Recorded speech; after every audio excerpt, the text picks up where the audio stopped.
কি জানো কেউ আড়ালে বসে তোমাকে জীবন দিয়ে ভালোবাসে। তুমি কি জানো কেউ আড়ালে বসে তোমাকে জীবন দিয়ে ভালোবাসে। তার মনের যত কথা, তার গোপন প্রেমে ব্যথা, তার মনের যত কথা, তার গোপন প্রেমে। Hello guys, welcome back to my channel twins ভ্লগে সকলকে অনেক অনেক স্বাগত। আজকে আমি যে ভ্লগটা করছি, যে রিলেটেড ভ্লগটা, নিশ্চয়ই তোমরা থাম্বনেল আর টাইটেল দেখে বুঝতেই পেরে গেছো। তো চলো আজকে ভিডিওটা তাহলে স্টার্ট করা যাক। বড়দের প্রণাম নিয়ে আর ছোটদেরকে অনেক ভালোবাসা দিয়ে আমার ব্লগটা স্টার্ট করছি। তো সকালবেলায় দেখতে পেলে আমি একটু ইন্ট্রো ভিডিও দিতে গেছিলাম, কিন্তু ভয়েস ওভারটাই দিয়ে দিই, ডাইরেক্ট কথা বলবো না, বিকজ খুব লজ্জা ভাব আসে আর কেমন বলবো না বলবো সেটার জন্য কনফিউজ থাকি। আর বিকজ লজ্জা ভাব আসে, বর কী ভাববে, হাসবে, হ্যানা তেনা। যাই হোক, ছোটোখাটো ইউটিউবার তো এই জন্য একটু লজ্জা পাই বেশি। তো সকাল সকাল কিন্তু বাবাকে আর বেটিকে দুজনকে দিয়ে দিয়েছি দুধ। আমি কদিন ধরে দুধ নিচ্ছি মামামের জন্য, একটু দুধ খাবো। সবাই বলছে স্কুলে ভর্তি করেছো, দুধ খাও, নাহলে ব্রেন ডেভেলপমেন্ট হবে না। ইভেন ডক্টরও কিন্তু বলেছিল, কিন্তু আমার মেয়ে দুধ খেতে চায় না, জানি না কেন। বন্ধুরা তোমরা একটু সাজেশন দিও না কীভাবে মেয়েকে দুধ খাওয়ানো যায়। অনেকেই দিচ্ছে, কিন্তু আমার মেয়ের চেষ্টা করছে, তাও খাচ্ছে না। না, দুধ খেতে ওর এত সমস্যা কেন? তো যাই হোক, তারপরে দেখো দুধ খাওয়াতে খাওয়াতে এই যে গল্প করছে ওর সাথে, আর ফোন দেখছে আর দুধটা খাচ্ছে। কারণ হচ্ছে এইভাবে না ভুলিয়ে দুধটা খাওয়ালে খাবে না। ইভেন সব কিছুতেই, ভাতের থেকে আরম্ভ করে সব কিছুতেই এইভাবে ফোন দিয়েই খাওয়াতে হয়। তো আজকালকার বাচ্চাদের না এটা একটা মানে হয়ে গেছে, ম্যানিয়া হয়ে গেছে, ফোন না দেখলে খাওয়া হবে না। তো যাই হোক, দেখো তারপরে দুধটা খেয়ে কিন্তু পাপার সাথে ও একটু যাচ্ছে দোকানে। যেহেতু আজকে পয়লা বৈশাখ, তার জন্য প্রথমেই আজকে নতুন একটা জামা কিন্তু পরিয়ে দিয়েছে। একটা স্যান্ডো গেঞ্জি কিনেছিলাম, ওই স্যান্ডো গেঞ্জি বলছে, একটা গেঞ্জি হাত কাটা, ওটা কিনেছিলাম, ওটা পরিয়ে দিয়েছে। আর এই দেখো ওর ছোটো জেজও কিন্তু সবার জন্য জামা নিয়ে এসছে। ওর ভাই মানে সব ভাই বোনদের জন্য, বড়টার জন্য, মামামের জন্য, আর ওর যে দুই ভাই আছে তাদের জন্য।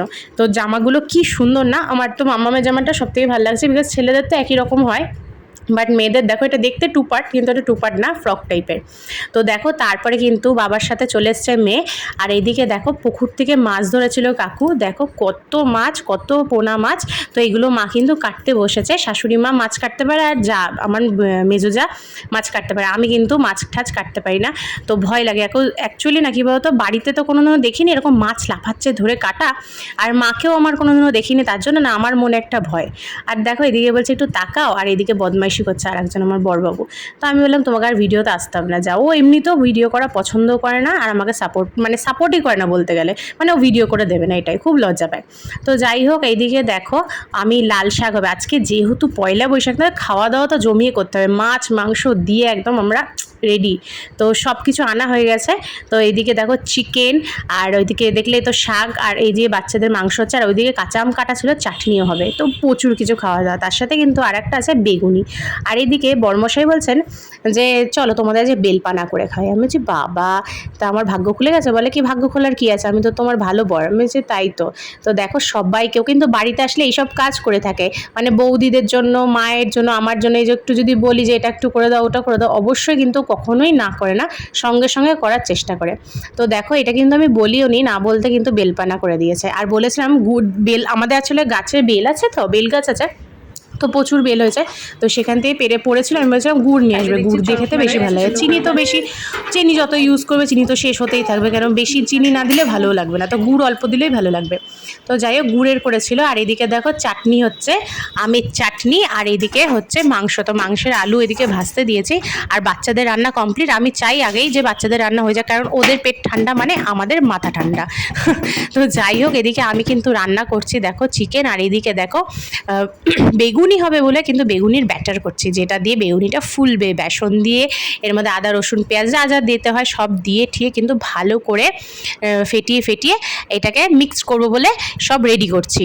তো এদিকে দিদিভাই সাজেশন, বিকজ আমার যা কিন্তু বেগুনি বানাতে দারুণ পারে, দারুণ। তো ওর থেকেই ভালো করে শিখছি যে কীভাবে ভালো করে বেগুনির ব্যাটারটা তো করতে হয়, নাহলে তো বেগুনি ফুলবে না। তো ওইসবই করছিলাম। তারপরে দেখো এদিকে মশলাটা কষে যাওয়াতে মাংসটা ছেড়ে দিলাম। আর এই যে মাংস ছাড়তে গিয়ে এদিকে একটা ছিল সসের প্যাকেট, তো ওটা কাটতে গিয়ে দেখো গোটা সসটা আমার নাইটিতেই পড়ে গেছে। কি যাতা, কি অবস্থা, আর কী করবো। তো ভাবলাম যে না, এটাকে ভালো করে ধুয়ে দেবো পরে।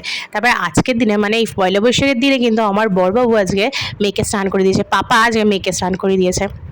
আর কি খুশি দেখো মন থেকে। আর একজনকে দেখো শুয়ে শুয়ে এখানে ফোন ঘাটছে। এত পাকা বুড়ো হয়েছে না আমাদের আদিবাবুটা। তো যাই হোক দেখো, মাম্মাম একটা নতুন ড্রেস পরেছে। ইভেন সব ভাই বোন মিলে ওরা কিন্তু আজকে পয়লা বৈশাখের দিনে নতুন, আগের দিন থেকে অলরেডি আরম্ভ হয়ে গেছিলো নতুন ড্রেস পরা। তারপরে এই যে মাংসর ভাগ করে করে বাটিতে রেখে দিয়েছে, এই যে চাটনি হয়ে গেছে, এই যে পাতলা মাছের ঝোল দেখতেই পাচ্ছ, আর এই যে লাল শাক, তার সাথে এদিকে মাছের তেল। এটা আর খুলতে পারলাম না, কৌটো টাইট করে আটকানো। তো দেখো তারপরে বেগুনি তো আছে, আর তার সাথে ছিল হচ্ছে আমাদের চাটনি। তো চলো, এদিকে স্নান কমপ্লিট, স্নান করে প্রায় 3:30 বেজে গেছিলো, মেয়ে ওদিকে ঘুমিয়ে পড়েছিল। তো এই যে এবার ফাইনালি কিন্তু এখানে বেগুনি ভাজা হবে। আর এই যে ব্যাটারটা দেখতে পাচ্ছ ভালোভাবে মিক্সিং করে রেখে দিয়েছিলাম। এই যে বেগুনগুলো কিন্তু সব যাই ভালো করে পাতলা পাতলা করে কেটেছে, ও কিন্তু ব্যাপক তরকারি কাটে, আমার তো খুব পছন্দ হয় মেজদি ভাই। তো যাই হোক দেখো, এই যে আমি এইদিকে বেগুনগুলো বলছি যে কাঁচা কাঁচাই খেয়ে নি, দেখে মনে হচ্ছে এত সুন্দর করে কেটেছে কি আর বলবো। তো আমি একটু বেগুনের পাতাগুলো দিয়ে হাওয়ায় খেয়ে নিয়েছিলাম, এত পাতলা পাতলা হয়েছে। আর এদিকে দিদিভাই বেগুনি ভাজছে, আর উনি কপা কপ খেয়ে যাচ্ছে। এদিকে কিন্তু বেগুন ভাজা খেতে আমার বর পছন্দ করে না, কিন্তু বেগুনি খেতে পছন্দ করে।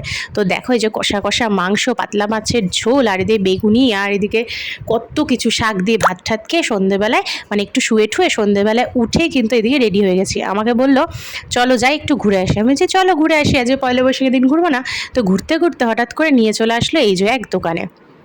তো এই যে আমি সেই এই দোকানে কী দেবে, আমি বললাম গোল্ড টোল্ড দেবে, ভাবতে পারছি না, গোল্ডের যা দাম দেবে তো নিশ্চয়ই না, কিছু তো দেবে মনে হচ্ছে, এই জন্য নিয়েছে নাকি মামামকে কিছু দেবে। তো যে কার সেই মামামকেই দিচ্ছিল।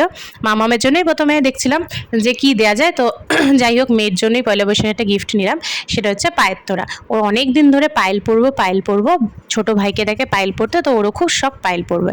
তো ওর জন্য কেনা হলো পায়েল। আর আমার জন্য কি কিনেছি আমি ভাবতে পারিনি আমাকে একটা জিনিস কিনে দেবে। তো যাই হোক, আমার জন্য কি কিনেছে বাড়িতে এসে দেখাচ্ছি। তো চলো এদিকে দেখো। হ্যালো গাইস, বাড়িতে চলে এসেছি। তো চলো তোমাদেরকে এবার ফাইনালি দেখিয়ে দিই যে আমাকে আর মামাকে, আমার বড়বাবু আর মামার পাপা কি গিফট করলো। মামামের গিফটটা পেন্ডিং ছিল, তো এখন দেওয়া হচ্ছে।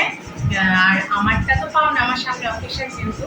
আর কি উপলক্ষে এটা দেওয়া হলো সেটা তোমাদের বলেই দিচ্ছি, যেটা যে আমার সামনে অ্যানিভার্সারি আছে, তো সেই উপলক্ষে কিন্তু আমাকে এই গিফটটা দিল। এক্সকিউজ মি, ইন অ্যাডভান্স আগেই দিয়ে দিল। যাই হোক, দিনের দিন হয়তো সময় হবে না বলে যাচ্ছে দিয়ে দিল। তো এইটা এখন তোমাদেরকে দেখাবো, কিন্তু তার আগে আমি একটা জিনিস দেখাবো, সেটা হচ্ছে এইটা হচ্ছে মামামের মামা বাড়ির তরফ থেকে পয়লা বৈশাখে গিফট। তো এই দেখো, এটা হচ্ছে প্যান্ট, আর এটা হচ্ছে ওরে টিউনিকটা, টপটা। সুন্দর না? মেয়েদের জামা কিন্তু ভীষণ ভালো লাগে না? আমার খুব ভালো লাগে মেয়েদের ড্রেস। তো যাই হোক, আর এই দেখো প্যান্টের কালারটা কি সুন্দর, খুব সুন্দর। তো আমার খুব পছন্দ হয়েছিল এটা। তো এক দেখাতে এটা নিলাম। আর এবার ফাইনালি তোমাদেরকে দেখাচ্ছি যে এই যে ব্যাগটা বড় খুশি আমাদের। এটা হচ্ছে আমার নুপুরটা, দেখো বন্ধুরা কেমন লাগছে তোমাদের, ভালো লাগছে? যদি বলো যে সিম্পলের মধ্যে কেন নিলে দিদি হয়ে, তো সিম্পলের মধ্যে নিলাম কারণ এটা আমি সবসময় পরবো দেখে। আর আমি ওই ভারী নুপুর আমার খুব একটা ভালো লাগে না, প্রথমে ছিল তো এখন আর ভালো লাগছে না। পরেছি যেহেতু খুব ইচ্ছে এরকম একটা চেন পরার, পরে আবার দেখা যাবে। তো যাই হোক, এখন আপাতত এটাই আমার খুব ইচ্ছে হলো নেওয়ার।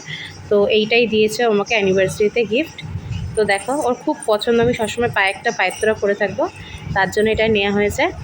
আর এটা এখন আপাতত সরিয়ে দিলাম। এবার দেখো মামামেরটা দেখাচ্ছি, মামামেরটা খুব সুন্দর। এই দেখো মামামের নুপুরটা কি সুন্দর না?